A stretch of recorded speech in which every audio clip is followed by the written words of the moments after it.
All right, we're back at it again. All right, seeing a place to be. Ric Serritella here on this Saturday, Separation Saturday, October 11th, 2025. It's the All Access Football Daily Show. It is your home for real football talk, and we're broadcasting live from the Jersey Shore to the confines of your viewing monitor, wherever you may be tuned in on Facebook, YouTube, Twitter X. We appreciate all the love and support. We're going to go around the NCAA landscape with some marquee matchups and a keen focus on the 2026 NFL draft as we count you down to destination Pittsburgh.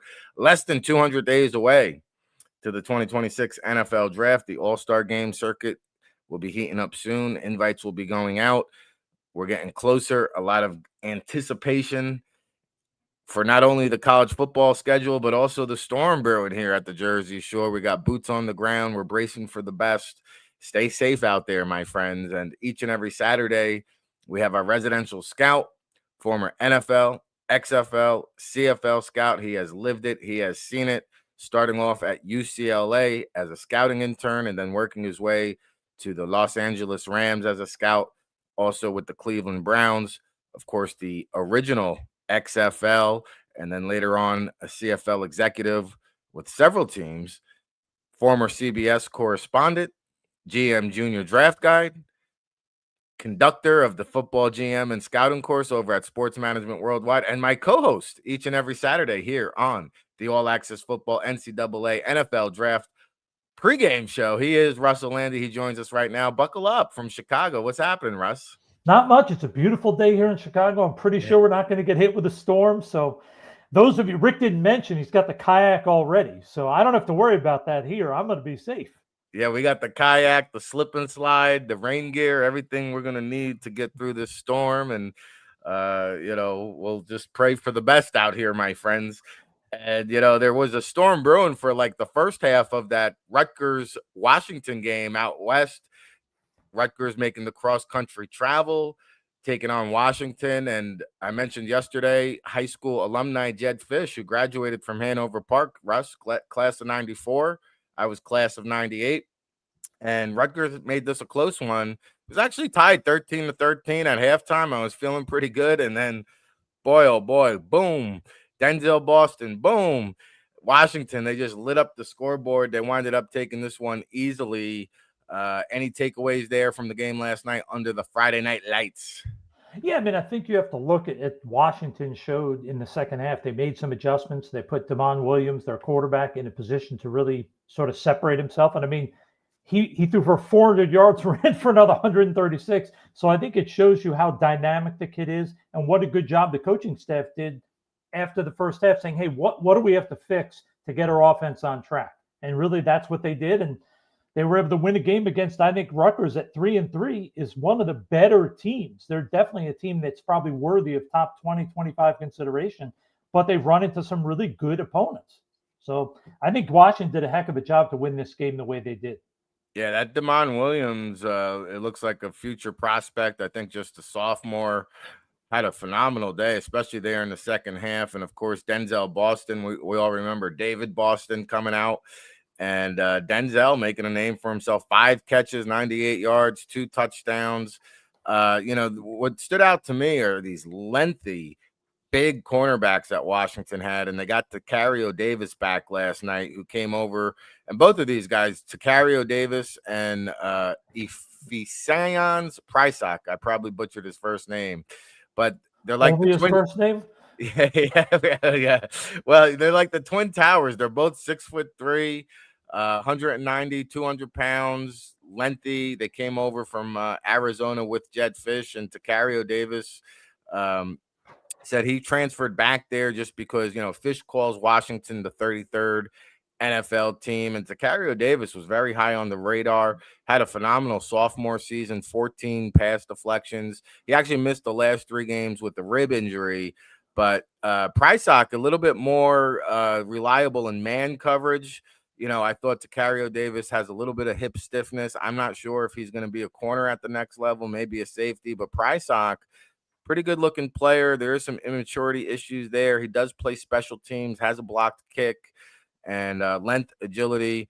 And both guys, I think, probably like in the mid-round range there. So For Rutgers, I've talked about DT Sheffield. You saw him splash a little bit, and that's what he does. He shows up with flash plays, 6 catches for 68. But Ian Strong and really KJ Duff, these are both big, lanky wide receivers for Rutgers. Rutgers not really being known for their offense in years past, but we've talked about Athan Kalikakmanis, and I just don't see it. Like, I know he's been getting a lot of praise. The stats look good, and that's the thing.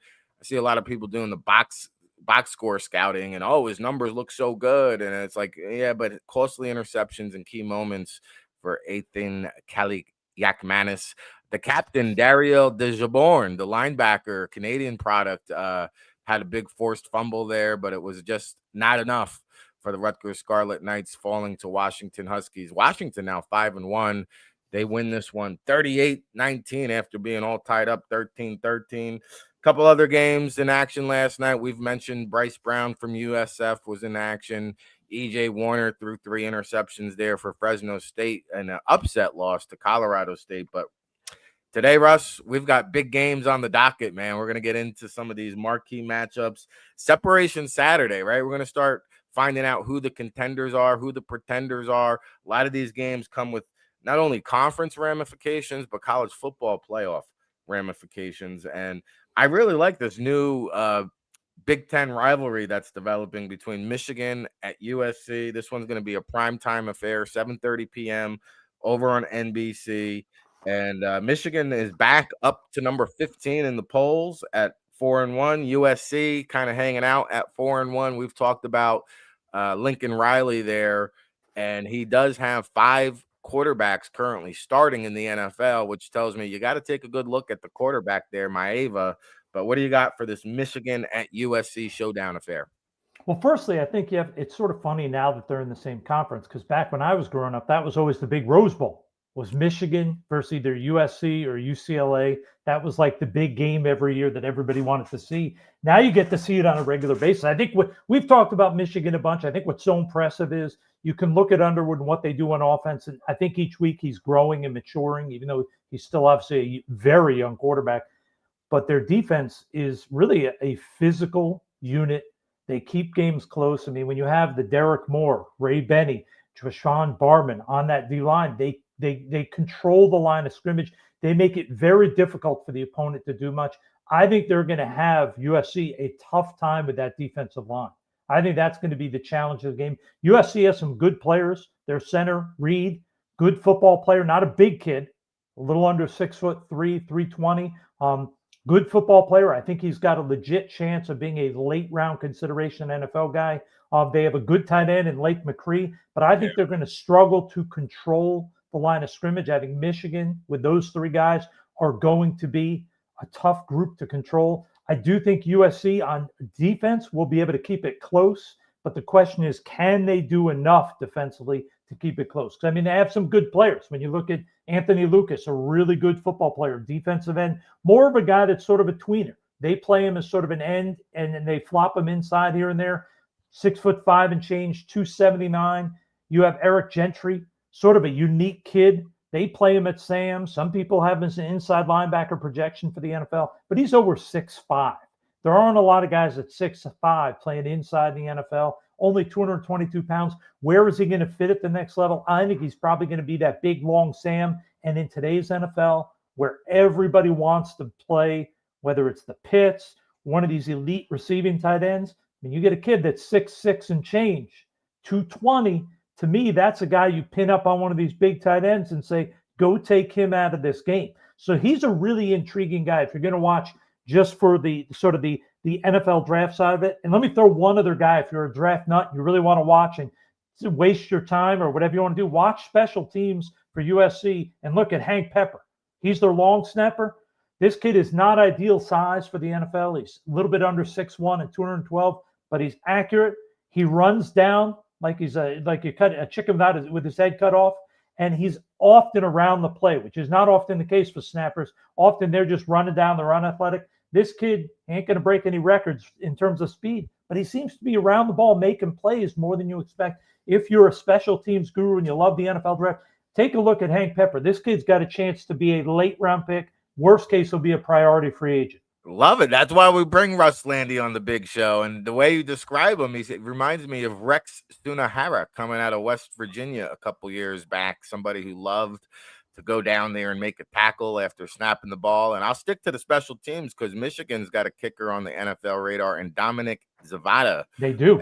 Yeah, and so he's been very accurate. He's also on the NFL radar. I think for USC, you know, it's going to come down to these underclassmen. We've talked about Makai Lemon, explosive, speedy, big play, wide out, and they're going to have to get the ball in his hands as well as Jacoby Lane, who's a big 6'3", 5/8 inches, lengthy wide receiver. You're going to have to get the ball in their hands, let them do work after the catch. And of course, Wayman Jordan, the junior running back, has really catapulted himself onto the NFL radar. We all remember Woody Marks a year ago. Wayman Jordan has stepped in and just kind of picked up where he left off. You mentioned Gentry, who I liked a lot. I think he ran into some concussion issues there last year, but I agree with you. This guy's extremely quick, high motor, can get after the quarterback, can also drop back in coverage. So I really like his versatility. And Kamari Ramsey, the redshirt junior, just another guy. And also Elijah Page, he doesn't get talked about. He's a redshirt sophomore, so he is draft eligible. I don't think he'll come out for the draft, but 6'6", 5/8 inches, 320 pounds there on Elijah Page. And, you know, I know they love the Penn State running back Singleton and Allen, but for my money, Russ, I don't think anybody in college football is running better than Justice Haynes. And justice will prevail today. You know, he's got a 100-yard game, it seems like, each and every week. You see him with the long runs, 50-yard runs, 75-yard runs. I actually have Justice Haynes now rated as a higher prospect than Blake Corum coming out. And Corum was a very productive runner there at Michigan, went in the 3rd round, I believe, to the Rams. And, you know, you mentioned the defensive guys, Rod Moore, Rayshawn Benny, but Jay Sean Barham, 6'3", 248 pounds, big length, 33-inch arms, big old hands, big bear paws for hands. And I think Barham is probably a top 50 guy right now and could possibly even sneak into that 1st round. And then, hey, we got to show the fullback some love. Max Bredeson. You know, I don't know if anybody at the fullback position will get a Senior Bowl invite, Russ, but if they do, could be Max Bredeson, 6'1", 246 pounds, traditional fullback. You know, Michigan likes to run that power option there in the backfield. Well, I think he's got a chance. I mean, especially there are more teams in the NFL that are saying, all right, we're going to carry a tight end / fullback because we want that lead blocker. So, yeah, I think if a fullback is going to get invited down to the Senior Bowl, I think there's a good chance. And Drew, who runs the Senior Bowl, we both have known Drew for a long time, worked for the Cowboys forever. He's going to find a guy like Bredeson as a guy that would fit a mold of what the NFL is looking for. Another guy, just for you draft nicks, if you really want to outsmart your friends and seem like you're the genius, a kid that Michigan has, a tight end named Marlon Klein. He's a German kid, so I don't know if he's going to get drafted, but I would put money that he's going to be part of the IPP for the NFL, and he's going to be a guy that gets drafted and gets to be on a roster. It doesn't count as a roster in the worst case scenario. So you can impress your friends and tell them, hey, this kid may not even get drafted by an NFL team, but he's almost assured to be that 54th guy on a roster next year because he doesn't count as a roster spot if he is sort of assigned as an IPP guy by the league. So he's an intriguing kid, 6'6", 250, really good hands. I'm interested to see where he develops or he becomes a global guy for the CFL. No, I like that. And we've actually started adding the global prospect tracker for our team breakdowns over at allaccessfootball.com. Syracuse, I think, being the most latest one we did, but we now list pro prospects, future watch, global prospect trackers for each power conference team. Go over to allaccessfootball.com, check out our menu tab with the 2026 rankings. Also, we posted the Draft Insider this weekend where we highlighted Indiana and Oregon, which we'll get to later, as well as Illinois and Ohio State. We've got over 70 prospects over there, Russ, over a dozen scouting reports, verified measurements, projections, insider intel. Oh, by the way, we've got a pop-up Halloween sale going on, 50% off for life. So check it out over at allaccessfootball.com. This is a coin toss affair, Michigan, USC. I go back and forth. I think it could go down to the last possession. USC favored by 2.5. I'm going to go the other way here, Russ. I think the physicality, like you alluded to earlier, is going to be too much for USC. I think it could go either way, but I'm going to go with the Wolverines in a slight upset here. Yeah, and I mean, I agree. I think it's going to be a very close game. But the fact that my first job in football ever was at UCLA, and the only school I told my daughter I would never pay for her to go is USC, I have no choice. I must pick Michigan. So I will take Michigan. Whether they're getting 20 or giving 20, I will take Michigan. All right. Well, there you go. You don't have much of a choice there. We got Russ Lande, Ric Serritella holding it down here as we brace for the impact of the nor'easter here at the Jersey Shore. Russ checking in from Chicago. And we got the Arizona State Sun Devils over at Utah Utes, one of the nicest venues there in Utah. And this line is moved now because of the questionable status. It sounds like Sam Levitt, the quarterback there, undisclosed injury, doesn't expect to play. Arizona State, number 21 in the country, both teams 4-1. 10:15 p.m. for our late night owls, and Utah now favored by 9.5. What do you got for this one, Russ? Firstly, it's sort of a testament when you look at Arizona State. I know Levitt's a question, but part of the reason they're so successful, look at their prospect list. Look at their seniors. 5 starting offensive linemen, 2 starting defensive linemen. I mean, when you win in the trenches, you have a much better chance of success. They're going to be hurt, obviously, missing Levitt. If he doesn't play, it's going to be a big challenge for them. And then you look at Utah, the Dampier kid came in, transfer kid, athletic kid, not really the precise passer you want, but for what you need in college football, the kid's a good football player. They again, both guards and center, senior guys, good offensive line play. They have Ryan Davis, who I think came out of nowhere this year. Talk about a kid transferring from New Mexico. I don't think anybody expected him to lead them in every receiving category.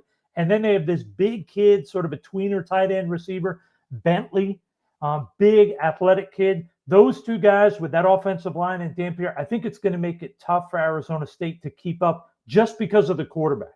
I think if Levitt's in there, this game goes down to the wire because I think both teams have good offensive lines. Utah is so unique on defense because they're really all underclassmen, other than Barton, who is a senior and a really phenomenal linebacker, big, good-looking kid at 6'4", 236.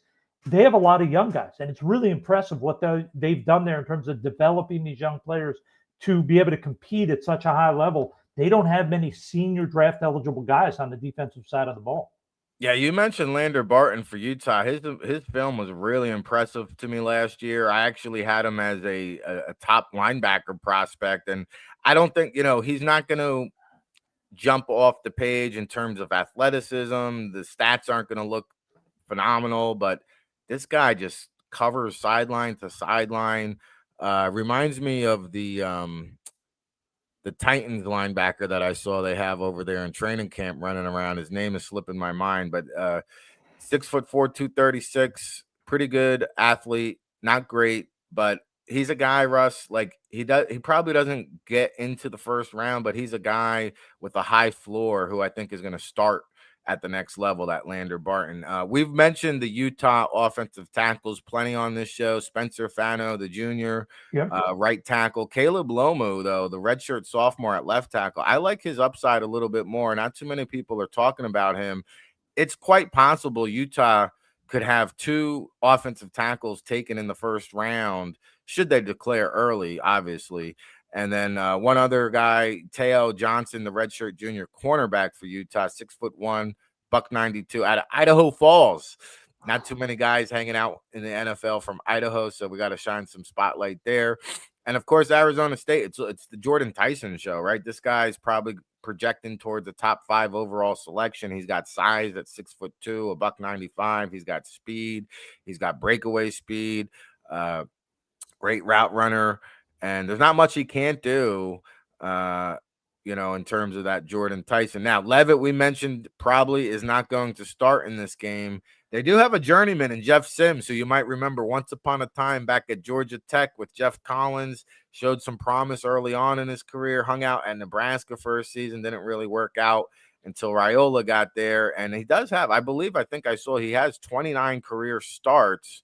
So if they can keep it close, get the ball in Jordan Tyson's hands, maybe they pull off the victory. Max Ironcore is one of those redshirt senior offensive line prospects at right tackle that you talked about. 6'6", 320 pounds, very high grades from NFL scouts. Yeah, and that offensive line is probably going to help Sims. I mean, when you have to put a backup quarterback in, if you can keep him upright, keep him protected, it gives him a chance to be successful. He's not going to be scared away by the bright lights because he started 20-plus games. But the question is, can he do it at a high enough level to keep up with Utah? I think it's going to be a real challenge. I am excited to watch it because you mentioned Iron Core. Their whole line is a good group of guys. The only guy that's a little bit sort of frustrating is their left tackle, Atkins, is a very good college left tackle. But at 6'3" with 32-inch arms, he's going to have to make that slide inside. And that's really always, people like to make it seem like, and this is something you and I have seen this for many years. So media loves to make it sound like, oh, he's a tackle, we'll just move him to guard, as if it's like there's no difference, and playing guard is like walking down the street. Playing guard is a challenge. It's a whole different world than being outside. It's not simple to automatically say you're going to step from tackle to guard. This kid's got some tools, but it's not as easy a conversion to jump inside. It's a much more physical, guys are on top of you faster. I'll be interested to see how he does at one of the All-Star games, because he's going to have to play guard at the All-Star games and prove himself if he's going to have any chance of getting drafted. All right, he's Russ Lande. I'm Ric Serritella. We are live every Saturday here on the All Access Football Daily Show. We're live 7 days a week, 10 a.m. Eastern, but we're also here each and every Saturday for our NCAA pregame show, NFL Draft Watch edition, right? We highlight the marquee matchups, focus on the key prospects. We're just teeing up here at the Jersey Shore in Chi-Town. We still got to get to Oklahoma, Texas, Indiana, Oregon, Illinois, Ohio State. We're going to talk about it, be about it right after this quick commercial break. Don't go anywhere. You're tuned into the All Access Football Daily Show. It is your home for real football talk. Hey, RIC in a place to be. Ric Serritella checking in from the legendary Jersey Shore for the world famous All Access Football, and you're tuned in to the All Access Football Daily Show, our newest venture here at the world famous All Access Football, read by all 32 NFL teams and 50,000 subscribers from around the world. And I've been blessed and fortunate enough to work in this great game of football for the past 2 decades. It's our 24th season of providing you independent analysis when it comes to the NFL draft and everything pigskin, whether it's the NFL, college football, NFL draft, CFL, UFL. We'll be with you each step of the way, especially for draft season when we really get into high mode. Of course, it's all brought to you by the 2026 NFL Draft Bible, published in April, featuring over 500 in-depth scouting reports with our boots-on-the-ground analysis. We'll be on location at the All-Star Games, the NFL Scouting Combine, the Pro Day Circuit, counting you down to that 2026 NFL Draft in Pittsburgh. And be sure you check us out over at allaccessfootball.com. We've got a great promo discount for you listeners at home. If you enter our promo code RICVIP, you'll get a 30% discount off of all of our premium content. You'll unlock the magic. Get our NFL Draft Insider Reports, Scouting Notebook, of course, the World Football All Access Football Report, published on Wednesday. It's your new home for real football talk. So follow along, give us a shout. We hope you're enjoying the show. If you're watching on YouTube, Facebook, or X, please give it a like, a share, a subscribe, and we'll be with you each and every day here, 7 days a week, live, 10 a.m. Eastern, no days off. Rain, sleet, hail, snow, the show must go on. For Ric Serritella and the All Access Football Daily Show, keep it locked, everybody.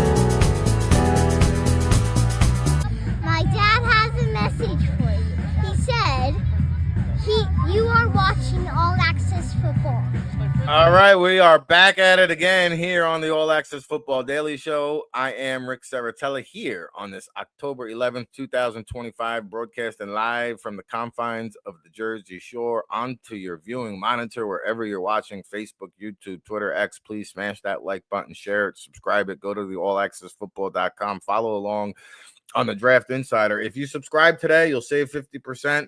I'll also throw in a few gifts for you. We got our sponsors, courtesy of Neil Stratton from Inside the League. We'll throw in the value picks, 10-year anniversary of the 2016 NFL Draft, over 100 interviews with NFL front office personnel and executives. We'll also throw in a pack of Canadips CBD pouches for you to hit the road. Comes in handy, trust me. Canadips.com. Go order the Draft Bible. You get access to our insider intel, plus a free pack of Canadips and value picks. It's a $75 value. You can get it right now for $20. I got more deals than Crazy Eddie going on over here at the Jersey Shore as we brace for the impact of the Nor'easter. So we appreciate all the love and support, and we appreciate you being here every Saturday for our NCAA NFL Draft pregame watch show. We focus on the marquee matchups with the keen focus on top prospects that you need to know. We're less than 200 days away from the 2026 NFL Draft, and here to break it down with us each and every Saturday is my co-host, Russ Lande, checking in from Chicago, Chi-Town, Russ. And we got into some games there in the first segment, touched base on Friday Night Lights. I know we got some Jimmy Kimmel news we're going to get to later on in the show. I also owe a NFL prediction because we'll be on the air for the London game. I forgot to give it to you yesterday, so I'll sneak that in at the end of the show as well. But let's talk about this SEC showdown. And if you told me coming into the season that it would be the Oklahoma quarterback that has NFL scouts excited and not the Texas quarterback, John Mateer, who had surgery on that right throwing hand to fix a broken bone. People have been divided about whether or not he's going to play, Russ. I think he's going to give it a go.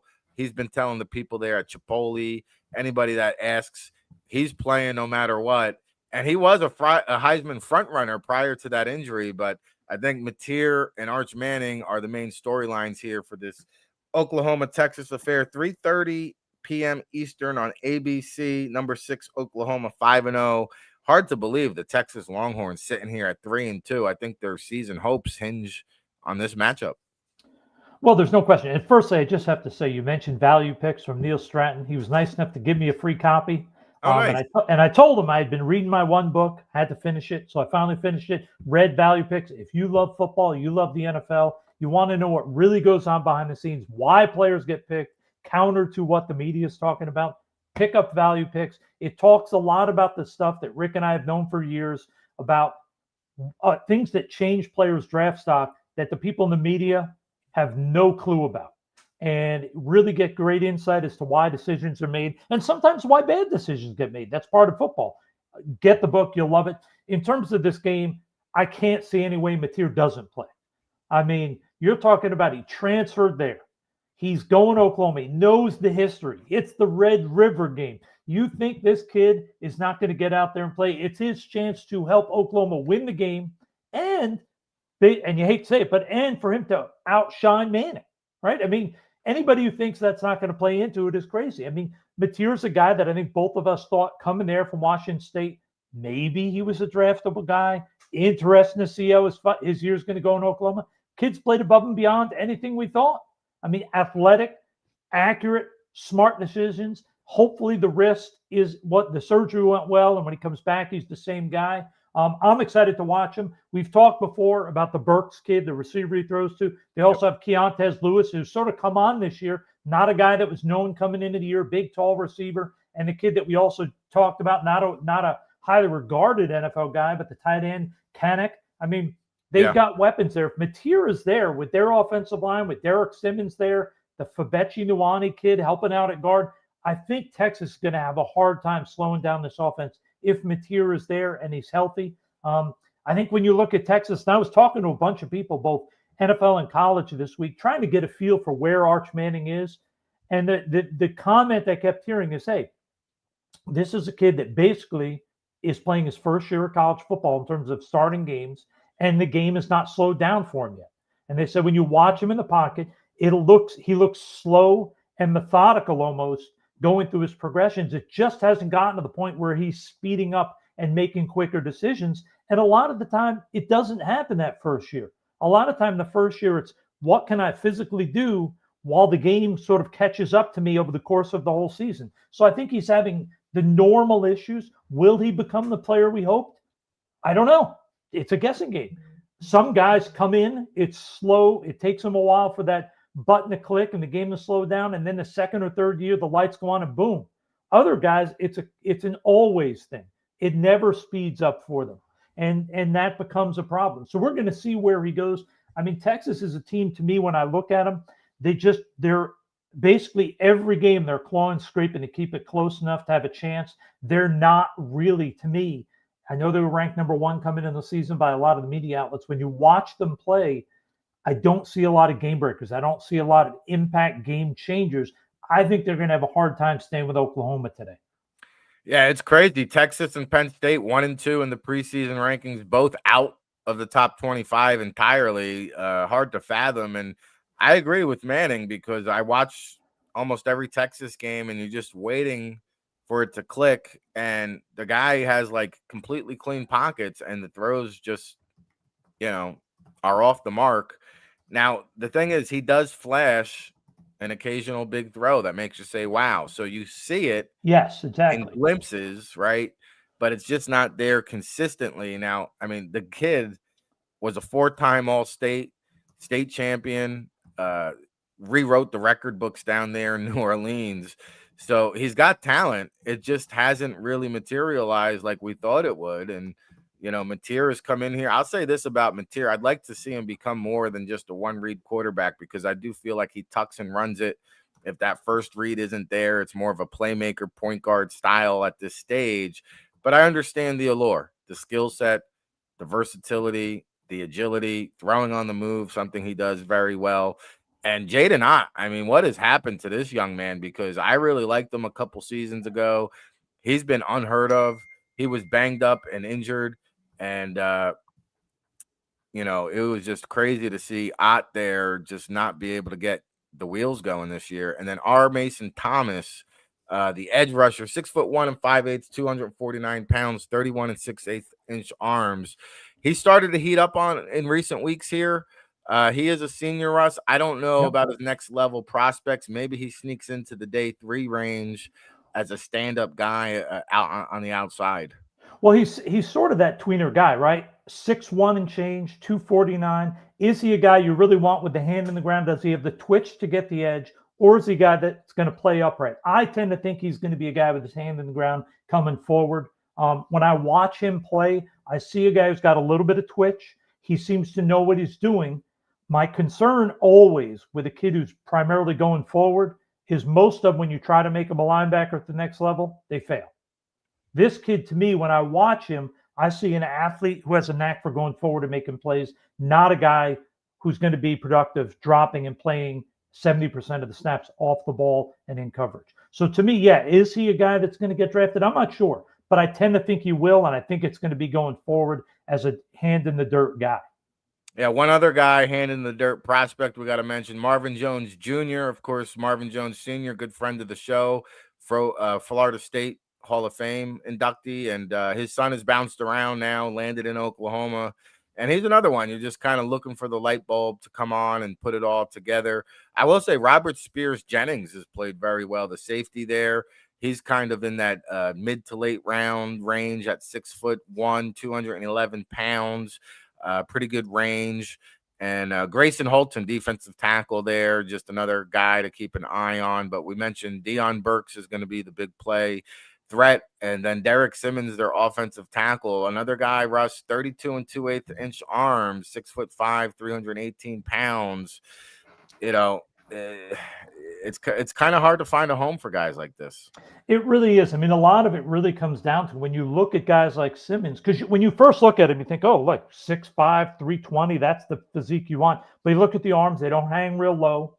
So, okay, how is he going to do at the next level? Well, most teams immediately with the arm length are going to kick him to guard. So then the question is, when you watch him, and this is something you really got to, if you're a draft nick, take your time, watch this kid.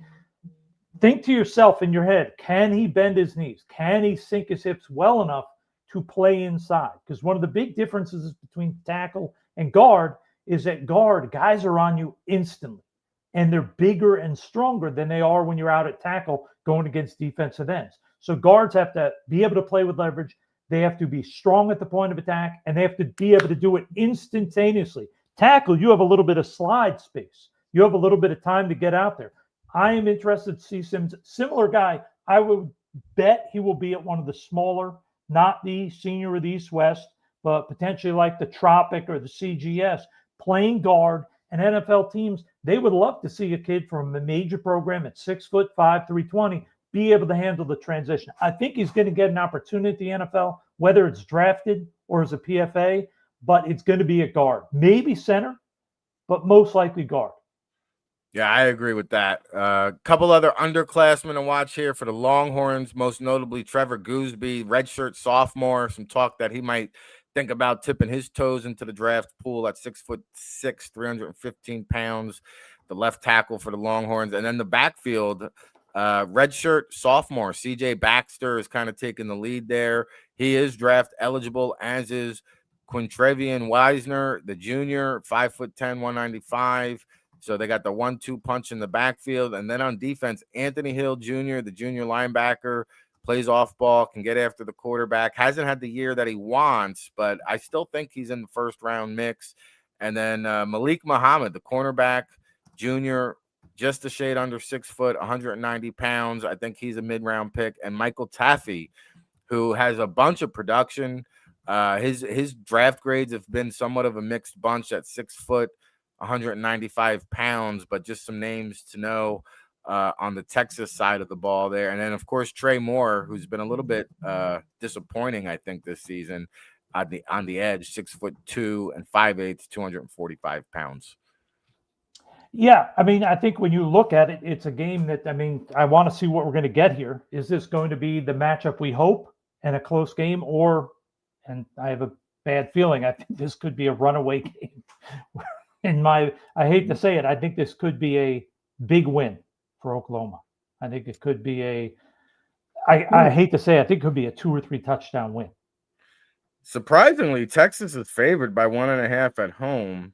I don't know how that is, unless that's they're not counting on Mateer. If Mateer plays, to me, Oklahoma's going to run away with this, because I think Manning is going to struggle to keep their offense and keep Texas in terms of the shootout capabilities. If Mateer doesn't play, yeah, I can see it being a closer game. But with Mateer in the game, I don't see it being a real close game. Yeah, I'm surprised Texas is favored here. I guess it comes down to Mateer. I do think the Sooners defense is going to be too suffocating for Arch. I can't get behind Manning until he actually shows me. We're week 6 now, 7 weeks into the season, and I haven't seen it, so I can't put a lot on that. And also, I feel like Ohio State, Oregon, Miami have kind of separated themselves from the pack here while Mateer has been injured. And a big win over Texas, I think, puts them back in that conversation. Especially, I think the College Football Playoff Committee should be unveiling their first edition of their rankings soon. So this means a lot more.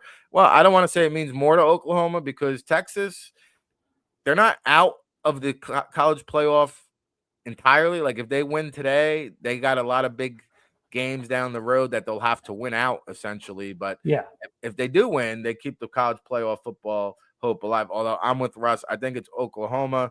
I don't know if it'll be a blowout. We shall see. I'll say this: it's great to say it's a big game for Texas, but I think the reality is, if you watch them this year, the odds are they're going to be around 500 when the season ends. Now, hopefully, Manning gets appreciably each week, gets a little bit better. But I think at this point, we have to say, all right, maybe next year Manning's the quarterback that we start getting excited about and see what he can be. But I think through 5 games this year, we can't say, hey, we think this guy can finish strong and be a guy that's at the top of the draft. Yeah, after Oklahoma, they got, Kentucky, Mississippi State, Vanderbilt, Georgia, Arkansas, Texas A&M. Almost every team's ranked, and that's what happens. It's going to be a challenge for Texas. I think this is just a down year. I think if Manning, if they keep him in the lineup, which I'm sure they will as long as he doesn't get hurt, he's going to get better as the season goes on, as all young quarterbacks do in their first year as a full-time starter. And hopefully next year we will start to see the guy that everybody hyped, and then all of a sudden Texas will be a much better team. Yeah, I think that's the plan of attack. I think Steve Sarkisian probably has other hopes, but yeah, I'm sure you're that was why. I'm sure that's why he stayed at Texas. He yeah. had offers to go interview in the NFL, and he chose to turn them down to get the extension and stay there because I think he believes in Arch Manning. And I think most people think it's not so much if it's going to happen; it's just when he's going to develop, and that's why Sark felt comfortable doing this. But I do think he thought the team overall, not just Arch, everybody on the team would be farther along. But a lot of young players are still developing there. They're not as ready as I think people expected entering the season. All right, Russell Lande, Ric Serritella here on the All Access Football Daily Show. Now, Russ, I did touch base on the Ohio State Illinois game yesterday, but just for the listening audience today, I want to recap that.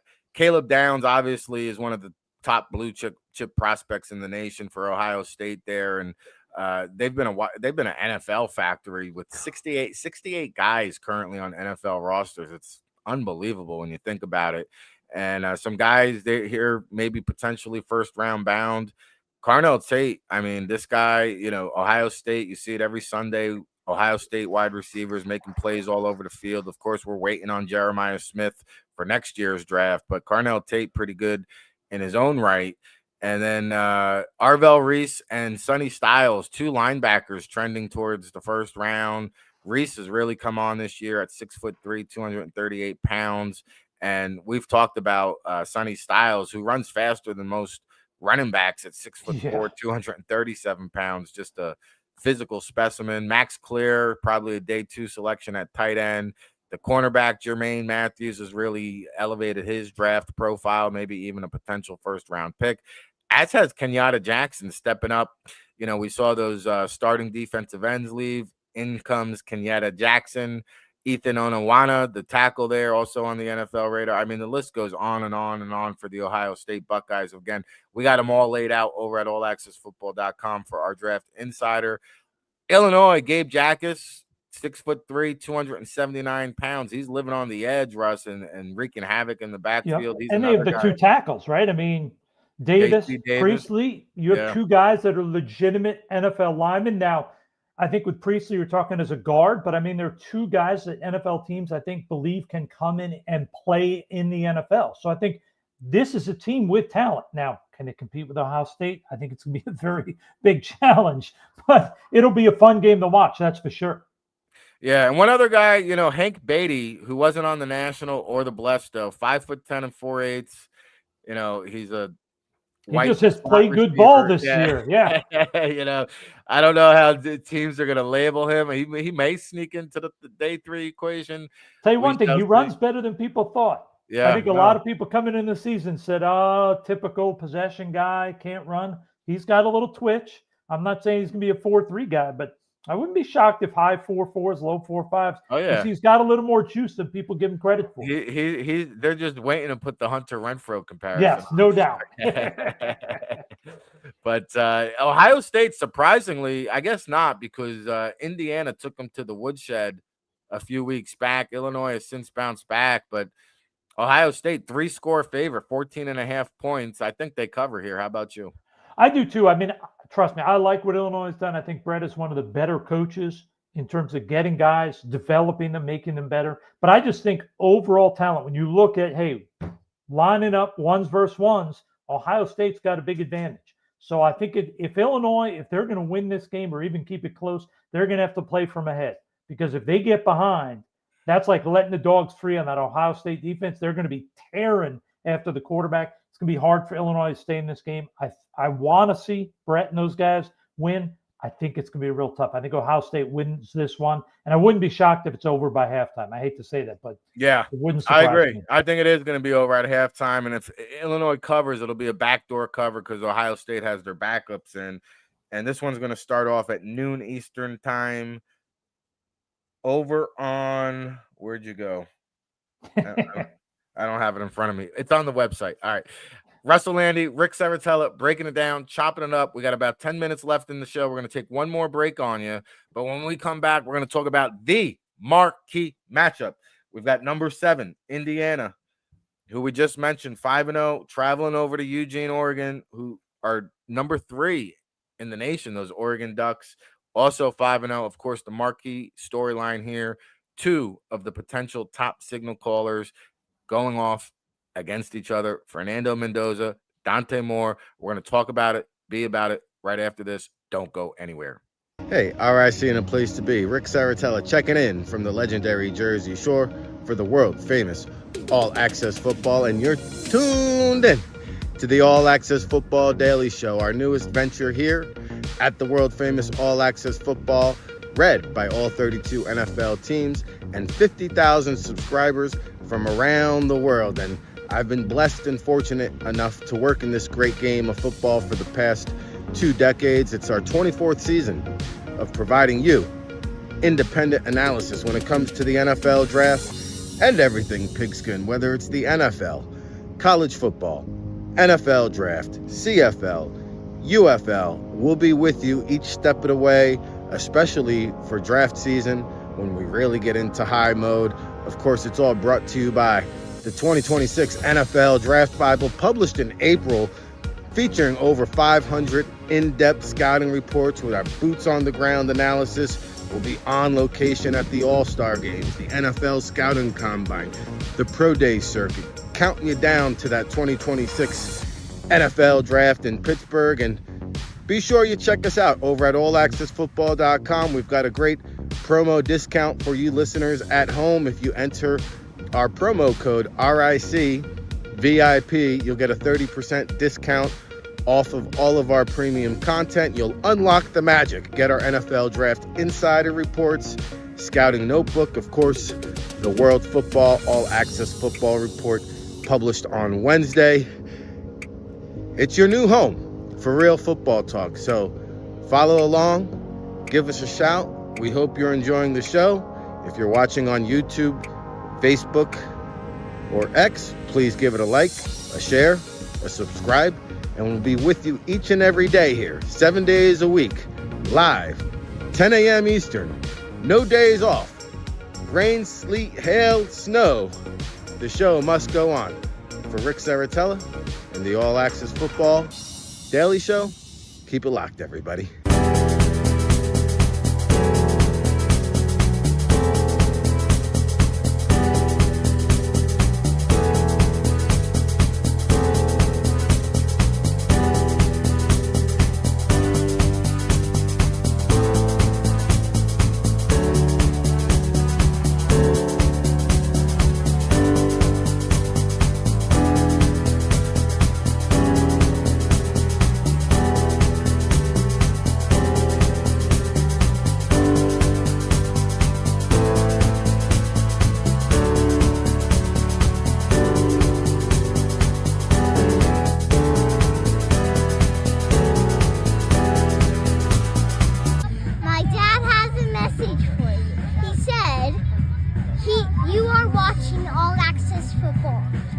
All right, we're back at it again. All right, seeing a place to be. Ric Serritella, telling it like it is when it comes to the NFL draft and everything pigskin here on the All Access Football Daily Show. Saturday, October 11th, 2025. Excuse me. It's a separation Saturday here on the All Access Football Daily Show. We're live 7 days a week. You're home for real football talk. And we're bracing for the nor'easter here at the Jersey Shore. We got Russ Lande checking in from Chi-Town to break down the marquee matchup of the day. All hands on deck for 3:30 p.m. Eastern time over on CBS. Big Ten showdown. We just talked about Ohio State, Illinois. A lot of big games in the Big Ten this week, and none bigger, I don't think, yet in the college football season than this one. Indiana 5-0. The Hoosiers being underrated coming into the season once again. All they do is win. Just Google them, Kurt Signetti. And then Oregon 5-0 with Dante Moore, who's probably been the biggest surprise, I think. And you mentioned Arch Manning, his first season as a starter. Dante Moore, his first season as a starter, and he learned a thing or two sitting behind Dylan Gabriel, hasn't he, Russ? Well, there's no question, but think about this. Dante was the #1 recruit coming out of high school, chose to go play for Chip Kelly at UCLA, started 10 games. And really, there were ups and downs, which you expect as a freshman. Comes up to Oregon, backs up Gabriel, and look at him now. So that to me is exactly what, not it's going to be exact, but that's what you have to look at when people start killing Arch Manning is remember, it's his first 6 games starting this year. Next year, he's probably going to be significantly better. Very few quarterbacks really step in and kill it their first year as a starter. Moore has shown, firstly, he's a big kid. I don't think he gets enough credit. Everybody looks at the athlete, and they say, oh, he's probably one of those 5'10" little guys that runs around. But Moore's a big kid, 6'3", 200, almost 210 pounds, athletic, good arm, can make all the throws, doesn't put the ball in bad spots. I think he has really, each game, blossomed and shown that he's got a lot of the schools, especially in the NFL now, where you want guys that aren't just good pocket passes, which he's shown the ability to be, but guys who can do things when the play breaks down on unscheduled throws. He is really impressed. The Mendoza kid from Indiana, really, I mean, you talk about a kid that goes to Cal, at Cal for 3 years, comes back, again, matured, developed. Now you see a guy that's an all-around quarterback, bigger kid, almost 6'5", 230, makes all the throws. Very confident kid. I think it's going to be a really exciting game to watch. I think it's going to be a lot of scoring. And one of the guys that I really like to watch for Oregon is that little running back, Noah Whittington. You talk about a guy who's not big, 5'7" and change, 202 pounds, but when that kid gets the ball in space, he's got something to him. Now, he doesn't get a ton of touches because of the way their offense sort of spreads the ball around. But I like this kid, and I think in a game like this, where there's going to be so much focus on getting the ball to receivers, getting the ball outside, I wouldn't be surprised if Whittington has a bigger impact than people are expecting. Yeah, and his role, kind of put Mekhi Hughes on the back burner. Mekhi Hughes very high on the radar coming into the season, and he said, you know what, guys? I'll see you later. I'm going to redshirt after his 4 games, so he's going to enter the transfer portal. Dan Lanning acknowledging his request there. And back to these quarterbacks, though, because they did meet 2 years ago in the Rose Bowl, I believe. Moore came in the second half as a backup. Mendoza started the game for Cal. So it's not the first time they're squaring off, but it is the first time on a big stage spotlight. And neither quarterback has made many mistakes, because just by the numbers, like Mendoza is completing 73% of his passes, 1,200 yards, 16 touchdowns, just 1 interception. And Moore, 74.6 of his passes for 1,200 yards, 14 touchdowns, just 1 interception, almost identical stats. Now, Moore does have the more impressive offensive line. He's only been sacked once all year, Russ, and that definitely helps when you're working in the pocket. But we've seen Moore. He can extend plays when it does get under duress. And, who do you like, by the way, in terms of starting a team tomorrow? If you had to pick one of these guys, who you pulling the trigger on? I'd probably lean towards Moore, just because I think when you watch him play, the 2 things that jump out to me, firstly, athletically, there's something there that it's just hard to find in a quarterback that's an accurate thrower. They're usually not this unique and accurate.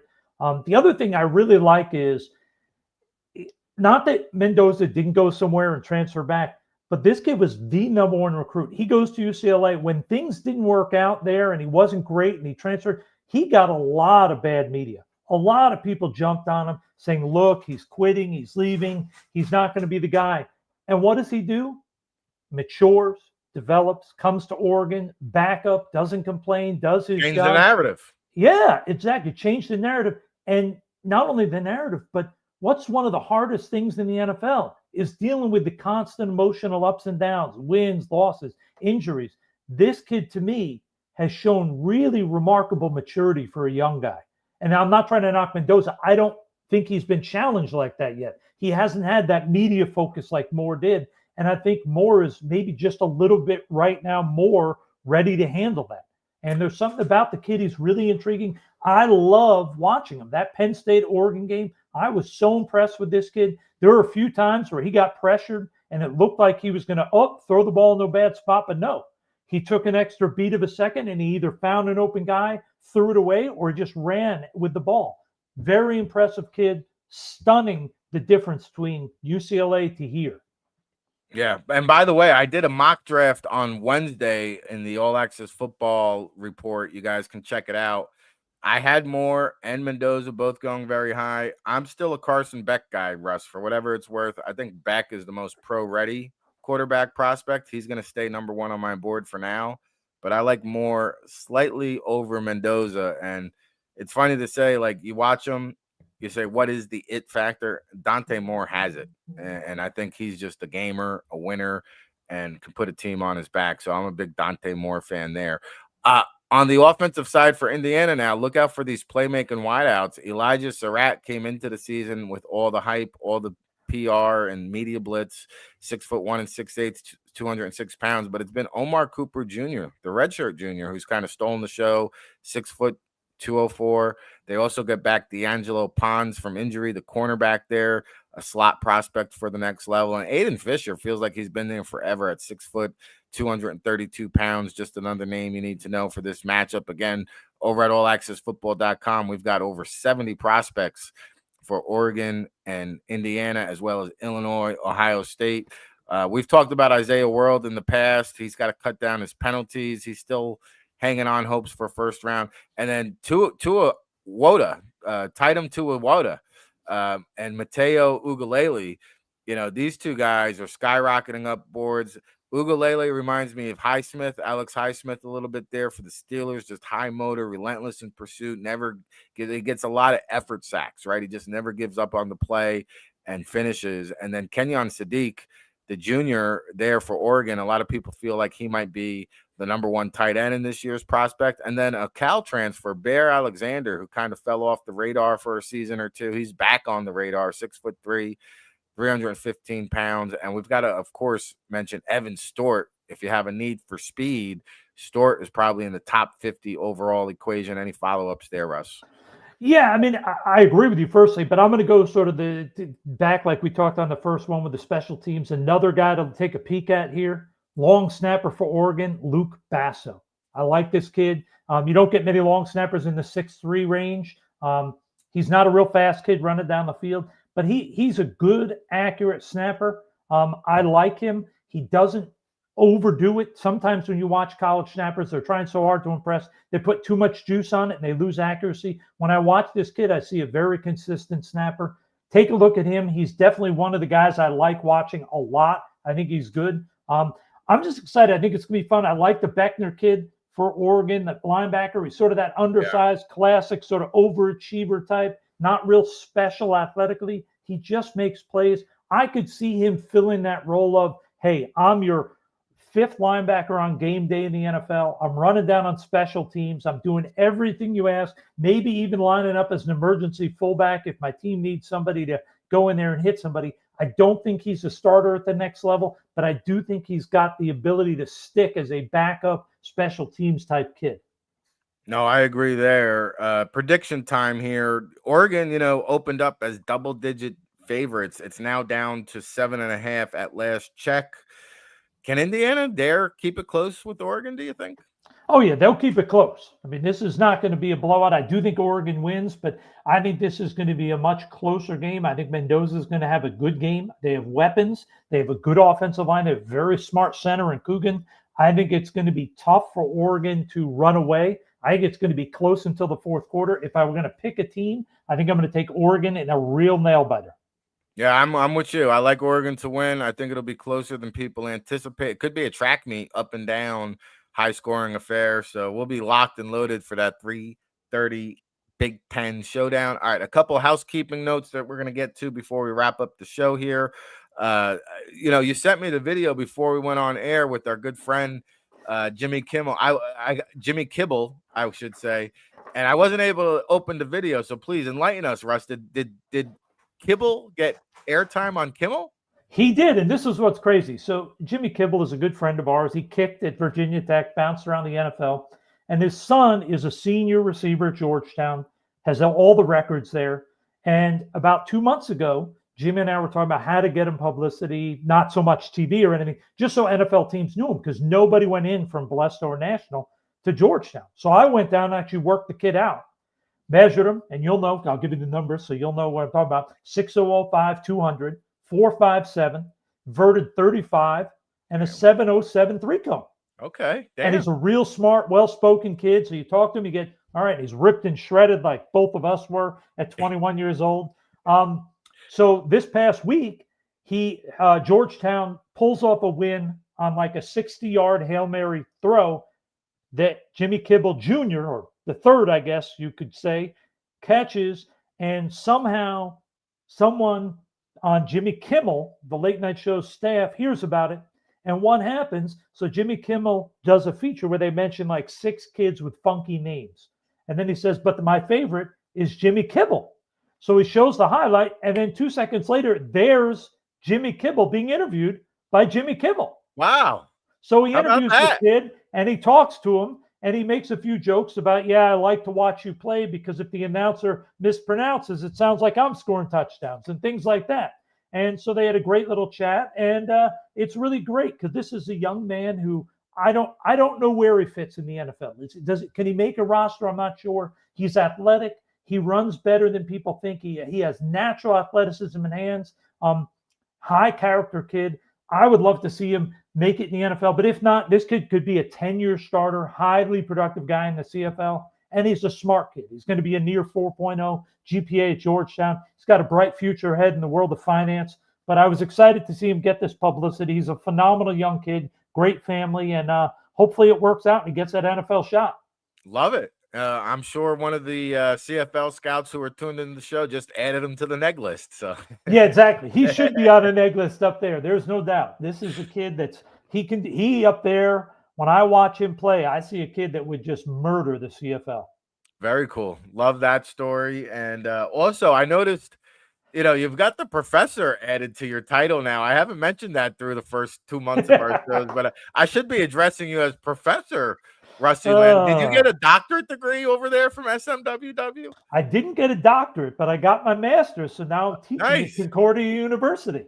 Yeah, that's the new programs they're offering at Sports Management Worldwide through Concordia University. Get your degree. And Russ, who teaches the football GM and scouting course over there, is now, look at that, a master's degree. Look at you. Master's degree in teaching foundations of sports management, research in sports studies, sports facility and event management, whatever you want to learn about sports, I got you covered. I like it. Well, while we're talking about it, before we get to my London prediction, because I'll be on the air live after the kickoff tomorrow, so I owe you guys a pick 'em for the Denver and Jets game. Or is it Denver Jets? Yeah, out there in London. You really have to pick that one?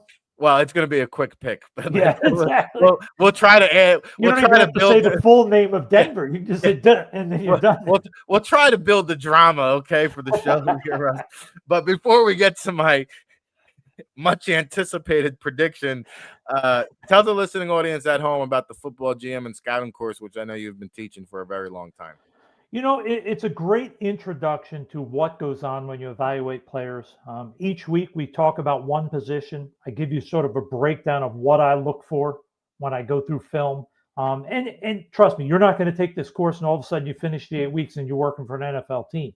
What this course is going to do is it's going to teach you, hey, here are the basic parameters of what it takes to scout. Here's how most NFL teams are run. And here is a sort of a checklist for you to follow that will hopefully eventually lead to you working in football. And it's been great because right now we have 2 guys working in the NFL, one for the Falcons, one for the Giants. We have 2 or 3 in the CFL. We have a bunch in college football. Yeah, we ran into a bunch of guys down at the personnel symposium in Nashville from your class. Yeah. So they're all over, and it's really neat to be able to help these young people. And there's even people working for companies like Pro Football Focus. So I've been able to do that. It's a great experience, but I don't want to mislead anybody and think that, hey, take the class, 8 weeks later, you're going to the NFL. Hey, getting the NFL is hard. The odds of getting there, even if you've played and you coached in college, are slim. But I'm going to teach you the fundamentals. I'm going to give you a checklist on how best to get there. And then it's up to you working hard and coming to me for mentorship to try to eventually get there. Yeah, it's a great course. We've got a few students working here at the NFL Draft Bible, and John Wooten, a scouting pioneer, also involved with that. Our good friend Dane Vandernat as well. So check it out, smww.com, the football GM and scouting course. It is the most popular online course. They've got about over 80 courses for you to choose from. This one will sell out. It starts, I believe, relatively soon. About 3 weeks. Yeah, so 3 weeks the next one. Yeah. so a couple spots still open there. All right, I promise you guys, Sunday prediction here. I am, for whatever it's worth, Russ, I'm 44-36 against the spread on the That's pretty season. impressive. I Yeah. would be like 10-60 against the We spread. took a bath last week. We were 6-8, by far our most brutal week, and it was a tough pickings last week in the National Football League. Now, this one here, the Denver Broncos at New York Jets. I told the listening audience on Sunday's show it was going to be the last time I picked the Jets. I picked the Jets last week because Dallas was down five starters, 5 marquee starters. I said, if the Jets don't win this game, they'll never win a game this season.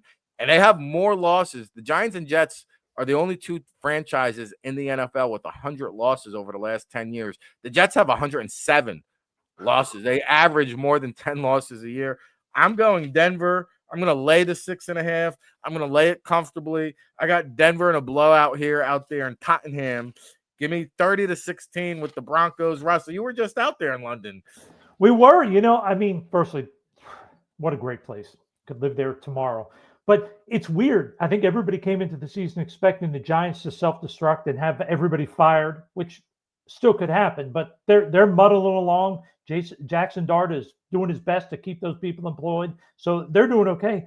I think people thought when the Jets made all the changes, brought in Aaron Glenn, that things would slowly get better. And week 1 looked like it was getting better, but it's been a disaster since week 1. And I hate to say it, but you got to think, if there's like a 1-16 or 2-15, could this be a one and done in New York? I would not recommend that. I think Aaron Glenn's a good football coach, but it's starting to look really ugly with the Jets, and you got to start wondering what the future holds there. I think it's a valid question because Gerard Mayo just happened last year, one and done, right? Yep. It's a scary situation. I still think, unfortunately, I think the Giants, it's great that they pulled some victories off since Jackson got in the lineup, but I still think you're talking about a 4-win team, 5-win team at the end of the season, 4-13, 5-12. And I don't know if that's going to be enough to keep things going in the right direction for the people that are there. Yeah, well, they'll be watching this one intently because right after they take on the Jets, Denver will travel back home to host the Giants next week. And then it's on to Philadelphia. So we'll find out who the New York Football Giants are over the next 2 weeks. And, of course, I'll be back tomorrow on the Sunday edition with our NFL pregame show.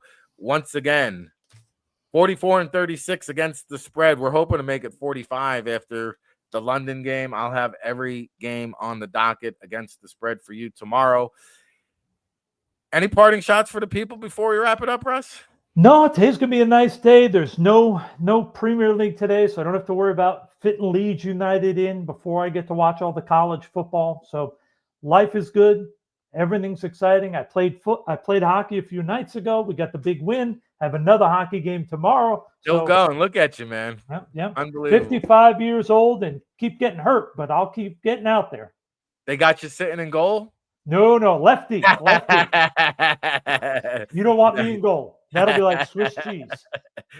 Love it. Well, hey, we'll come back next week and chop it up. I know 2 games we're going to talk about for sure. Ole Miss at Georgia, Tennessee at Alabama as the SEC heats up. This week it was about the Big Ten. We broke it all down. If you're just tuning in, you can go back, watch the archive. Of course, Russ Lande will be joining me again next Saturday, like he does each and every Saturday. For Ric Serritella, this was the All Access Football Daily Show. We're live 7 days a week, 10 a.m. Eastern. Smash that like button on your way out. Don't forget to subscribe to allaccessfootball.com. We got the 50% promo going on. You get value picks, a pack of Canna Dips, and all the insider intel you could possibly want, dream of, and imagine. Just 200 days, less than, to the 2026 NFL Draft. We'll see you tomorrow, everybody.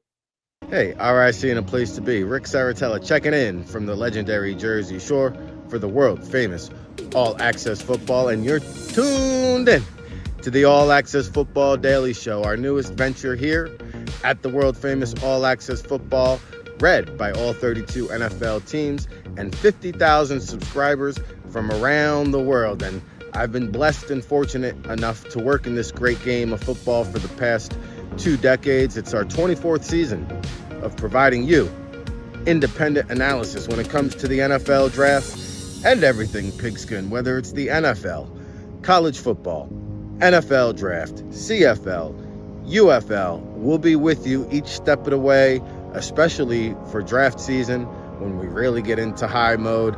Of course, it's all brought to you by the 2026 NFL Draft Bible, published in April, featuring over 500 in-depth scouting reports with our boots-on-the-ground analysis. We'll be on location at the All-Star Games, the NFL Scouting Combine, the Pro Day circuit, counting you down to that 2026 NFL Draft in Pittsburgh. And be sure you check us out over at allaccessfootball.com. We've got a great promo discount for you listeners at home. If you enter our promo code RICVIP, you'll get a 30% discount off of all of our premium content. You'll unlock the magic. Get our NFL Draft Insider Reports, Scouting Notebook, of course, the World Football All Access Football Report, published on Wednesday. It's your new home for real football talk. So follow along, give us a shout. We hope you're enjoying the show. If you're watching on YouTube, Facebook, or X, please give it a like, a share, a subscribe, and we'll be with you each and every day here, 7 days a week, live, 10 a.m. Eastern, no days off, rain, sleet, hail, snow. The show must go on. For Ric Serritella and the All Access Football Daily Show, keep it locked, everybody.